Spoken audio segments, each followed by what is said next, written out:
मेरे प्यारे विद्यार्थियों, उर्मिला यादव हिंदी क्लासेस पे आपका हार्दिक अभिनंदन। कैसे हैं आप सब? उम्मीद करती हूँ आप सब बहुत अच्छे होंगे, मज़े में होंगे, मस्त होंगे। हमारा आज का विषय पतंग कविता है। पतंग कविता के रचयिता आलोक धनवा हैं और ये पतंग कविता हमारी हिंदी की पाठ्य पुस्तक आरव भाग 2 में संकलित है, कक्षा 12वीं। इस पतंग कविता के रचयिता मैंने बताया आलोक धनवा है और आलोक धनवा जी 7वें-8वें दशक के प्रसिद्ध प्रमुख कवि रहे हैं।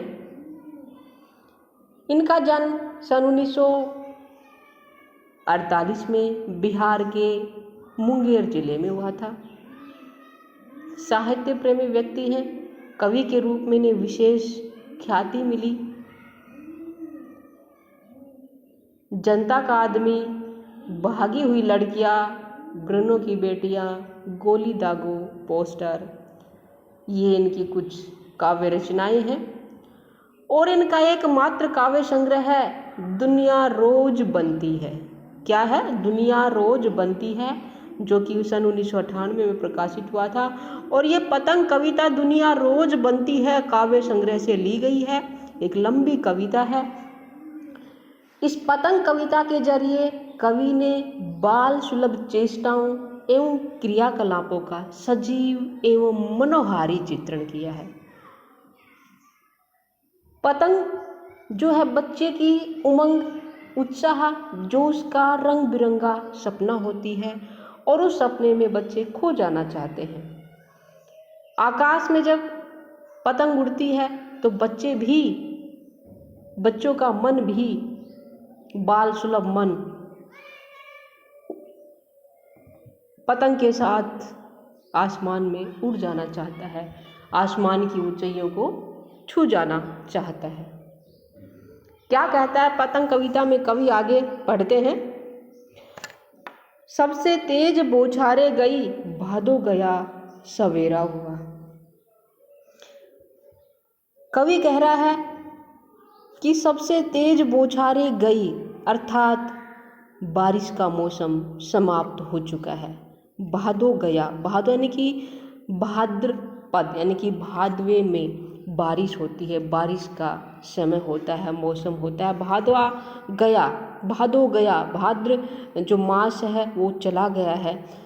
सवेरा हुआ, ठीक है, सवेरा हुआ, भादो गया था, अंधकार समाप्त हो चुका है और सवेरा हुआ, एक नया सवेरा हो चुका है, प्रकाश का आगमन हो चुका है। ठीक है, कि जो सबसे भारी बारिश का समय था, बौछारें होती थी बारिश की, वो समय बीत चुका है। अब एक नया सवेरा हो चुका है। और सवेरा कैसा है? खरगोश की आंखों जैसा लाल सवेरा। सवेरा कैसा है? जैसे खरगोश की आंखें लाल होती हैं, वैसे ही वो सवेरा कैसा है? लाल रंग का है। खरगोश की आंखों के समान लाल रंग का सवेरा है। शरद आया पुलों को पार करते हुए। यहाँ शरद आया, शरद यानी कि शरद ऋतु। भादो चला गया, बरसात का मौसम है, बारिश का सीजन समाप्त हो गया है, अब शरद ऋतु आ गई है। या भादो अंधकार का प्रतीक है। किसका प्रतीक है? अंधकार। किसका प्रतीक है? अंधकार का। और जो शरद है वो उजाले का प्रतीक है, उजाले का प्रतीक है। ठीक है, जो सवेरा हो गया है वो कैसा है? खरगोश की आंखों के समान लाल है। और शरद आया पुलों को पार करते हुए। जो शरद ऋतु है उसका आगमन हो चुका है। शरद अनेक पुलों को पार करते हुए आ गई। ये पुल क्या है? पुल क्या है? ऋतुएं हैं। जो शरद ऋतु आने से पहले जो ऋतुएं आई हैं, जैसे बारिश थी, उसके बाद उससे पहले क्या थी? गर्मी थी, फिर बसंत ऋतु थी, पतझड़ थी। तो जो शरद ऋतु है अनेक पुलों को पार करते हुए आ गई, अर्थात विभिन्न ऋतुओं को अपने चरणों को पार करते हुए शरद ऋतु आ गई है, शरद आ गया है। और शरद कैसे आया है? अपनी नई चमकीली साइकिल तेज चलाते हुए। जो शरद है वो अपनी चमकीली साइकिल पे बैठ के तेज गति से चलाते हुए अनेक पुलों को पार करते हुए आ गया है। घंटी बजाते हुए जोर जोर से चमकीले इशारों से बुलाते हुए। और शरद कैसे आ रहा है? साइकिल पे बैठ के आ रहा है, साइकिल को तेज गति से चलाते हुए और घंटी जोर जोर से बजाते हुए आ रहा है, आ गया है। चमकीले इशारों से बुलाते हुए पतंग उड़ाने वाले बच्चों के झुंड को। जो शरद है, जो बच्चे पतंग उड़ा रहे हैं, बच्चों का जो समूह पतंग उड़ा रहा है, उनको अपने चमकीले इशारों से बुलाते हुए आ रहा है।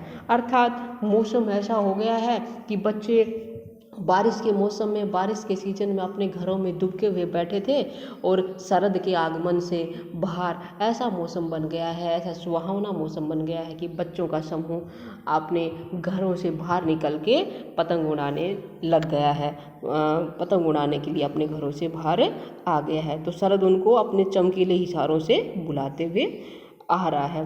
यह चमकीले इशारे क्यों कहा गया है?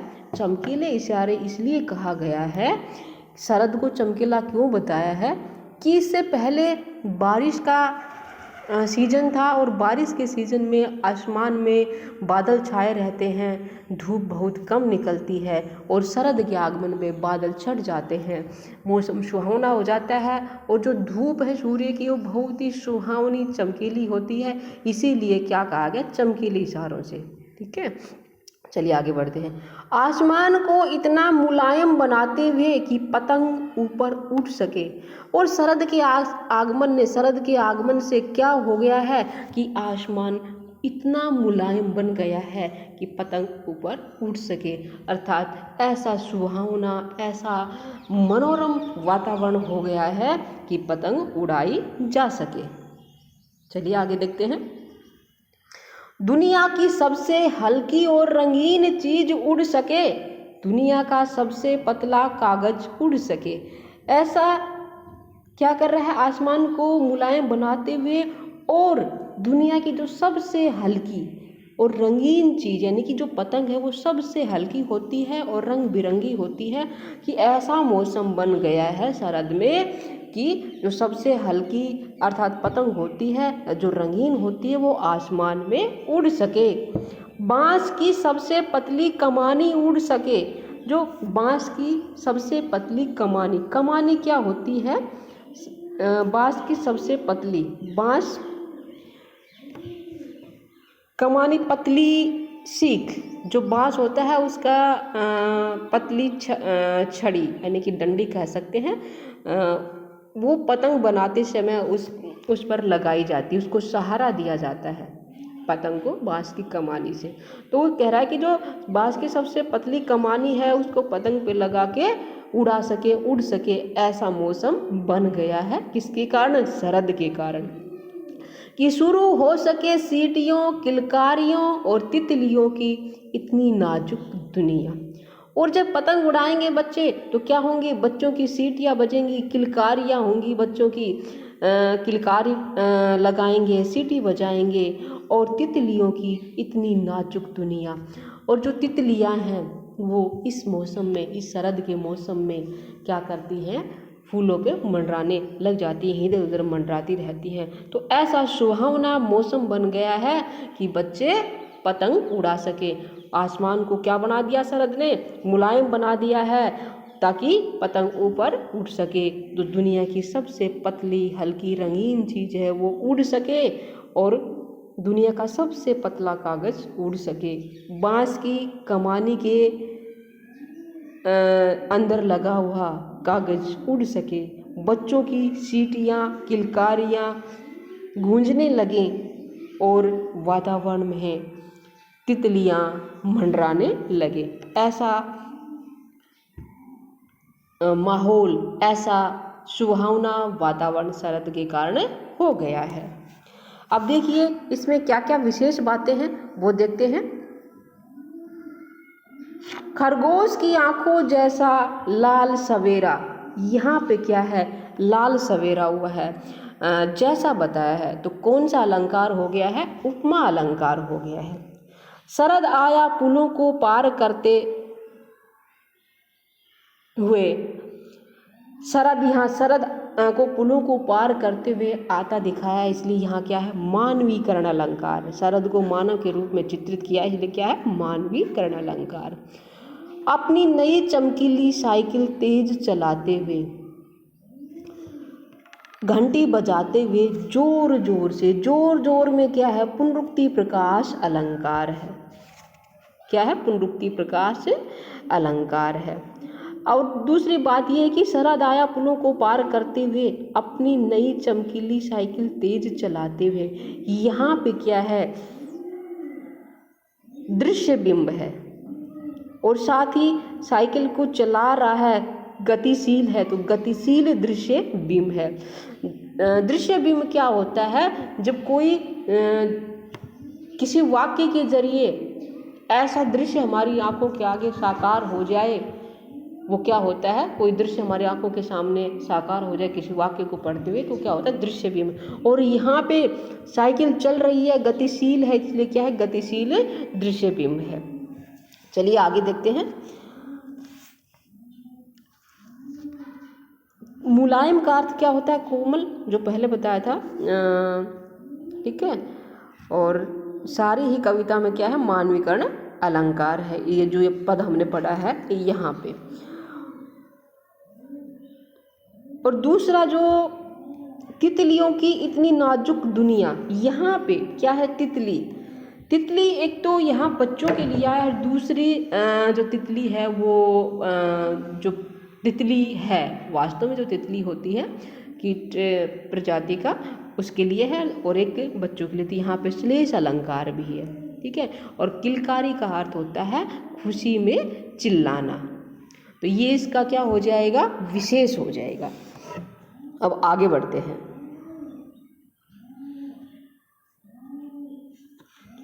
जन्म से ही वे अपने साथ लाते हैं कपास, पृथ्वी घूमती हुई आती है उनके बेचैन पैरों के पास। जब वे दौड़ते हैं बेसुध, छतों को भी नरम बनाते हुए, दिशाओं को मृदंग की तरह बजाते हुए, जब वे पेंग भरते हुए चले आते हैं, डाल की तरह लचीले वेग से अक्सर। यह कवि क्या कह रहा है कि जन्म से ही वे अपने साथ लाते हैं कपास, या कपास का अर्थ है कोमल व नरम अनुभूति। कपास का क्या अर्थ है? कोमल व नरम अनुभूति, अर्थात जो कपास वो क्या होता है? सॉफ्ट होता है, मुलायम होता है, कोमल होता है। तो यहाँ जो बच्चे होते हैं वो जन्म से ही कोमल होते हैं, नरम होते हैं, नाजुक होते हैं। पृथ्वी घूमती हुई आती है उनके बेचैन पैरों के पास, जब वे दौड़ते हैं बेसुध। जब वे बेसुध होके, अपनी सुध बुध खोके दौड़ते हैं, कहाँ पे? छतों पे। जो पृथ्वी है वो क्या करती है? उनके पैरों के पास घूमती हुई नजर आती है, अर्थात दौड़ते वो हैं और ऐसा लगता है कि पृथ्वी घूमती हुई उनके पैरों के पास आ रही है।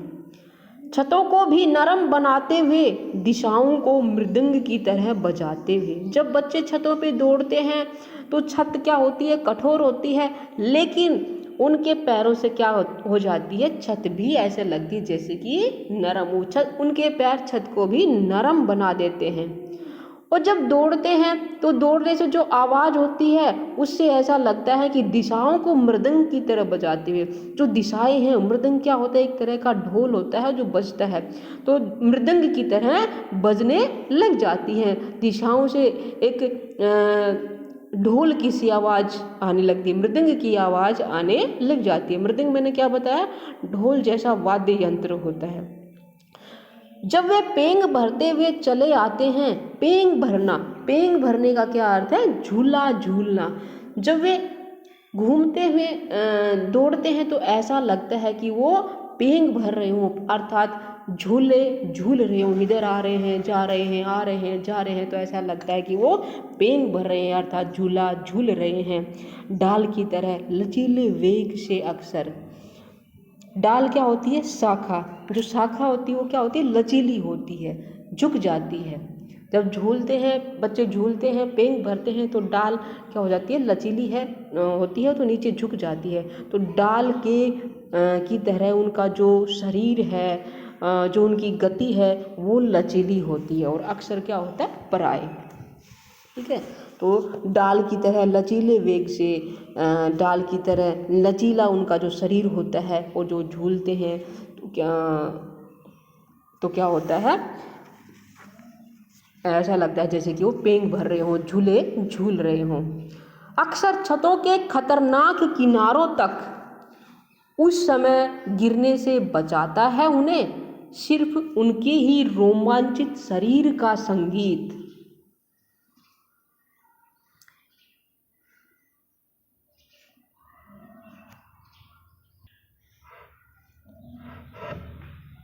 पतंगों की धड़कती ऊंचाइयां उन्हें थाम लेती हैं महज एक धागे के सहारे।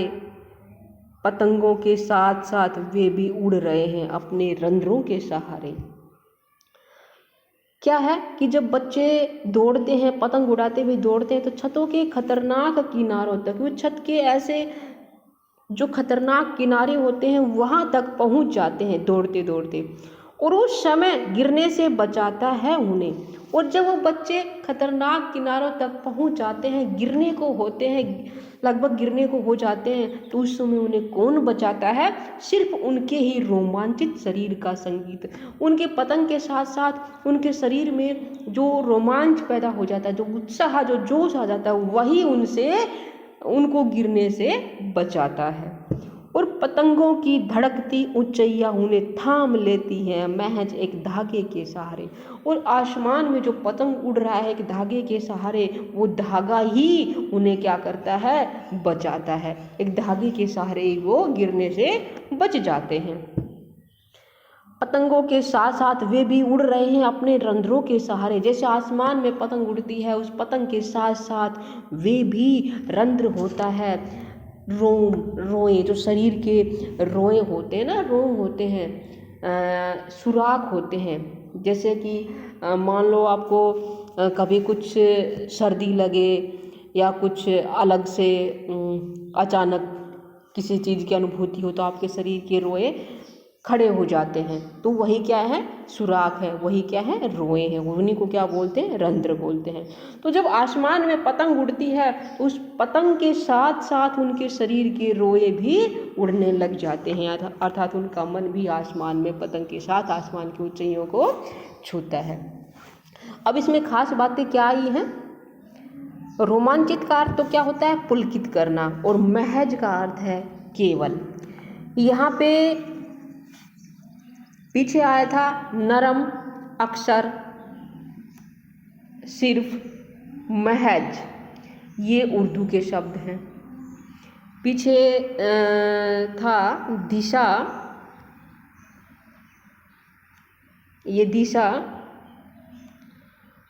और पृथ्वी, मृदंग, आगे है संगीत,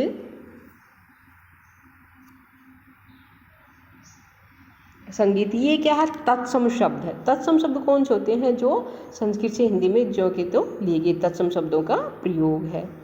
और साथ ही क्या है, मुक्तक छंद का प्रयोग है। मुक्तक भाव से कवि ने ये कविता लिखी है, तो क्या है, मुक्तक छंद का प्रयोग है, अनुप्रास अलंकार है। ठीक है, चलिए आगे बढ़ते हैं। ये था विशेष खास बातें इसकी। अब आगे बढ़ते हैं, अंतिम पद है इसका ये। अगर वे कभी गिरते हैं छतों के खतरनाक किनारों से और बच जाते हैं, तब तो और भी निडर होकर सुनहले सूरज के सामने आते हैं। पृथ्वी और तेज घूमती हुई आती है उनके बेचैन पैर के पास। और यदि कभी कभी वो खतरनाक किनारों पर आ जाते हैं और गिर जाते हैं, अगर वे कभी गिरते हैं छत के खतरनाक किनारों से, यदि वो कभी गिर भी जाते हैं खतरनाक किनारों से और बच जाते हैं, तब तो गिर गए और लेकिन बच गए, तब तो फिर से और भी निडर होके, और ज़्यादा निर्भय होके, बिना डर के हो गए, निर्भय होके सुनहरे सूरज के सामने आ जाते हैं पतंग उड़ाने के लिए, और पृथ्वी और तेज गति से घूमती हुई उनके पैरों के पास आ जाती है, उनके बेचैन पैरों के पास आ जाती है। बच्चा जब गिर जाता है और गिर के उठ जाता है, उसको लगती नहीं है, तो उसमें दुगना जोश उत्साह आ जाता है कि मैं ये काम कर सकता हूँ। तो यही यहाँ पे कवि ने दर्शाया है कि अगर वो गिर गया और गिरने के बाद बच गया तो दुगने जोश के साथ, उत्साह के साथ, उमंग के साथ फिर से पतंग उड़ाने के लिए आ खड़ा होता है, और पृथ्वी और तेज गति से घूमती उनके पैरों के पास आ जाती है, अर्थात और ज़्यादा उत्साह जोश के साथ वो बच्चे पतंग उड़ाने लग जाते हैं। तो ये थी पतंग कविता आलोक धनवा की। कैसी लगी आपको बताइएगा अवश्य। उम्मीद करती हूँ बहुत अच्छी कविता आपको लगी होगी और साथ ही समझ में भी आई होगी। जो विशेष बातें बताई हैं उनको नोट कर लीजिएगा और अपने प्रसंग और विशेष में लिखिएगा। प्रसंग कैसे लिखोगे बेटा कि प्रस्तुत काव्यांश या प्रस्तुत पद्यांश हमारी हिंदी की पाठ्य पुस्तक आरोह भाग 2 से लिया गया है। इसके रचयिता आलोक धनवा जी हैं। ये उनके दुनिया रोज बनती है काव्य संग्रह से ली गई कविता है, और इस कविता में कवि ने बाल सुलभ इच्छाओं, चेष्टाओं की, क्रियाकलापों की सुंदर सजीव चित्रण किया है। कि आपको प्रसंग में लिखना है, विशेष में जो बातें मैंने आपको अभी बीच में बताई हैं वो लिखनी है।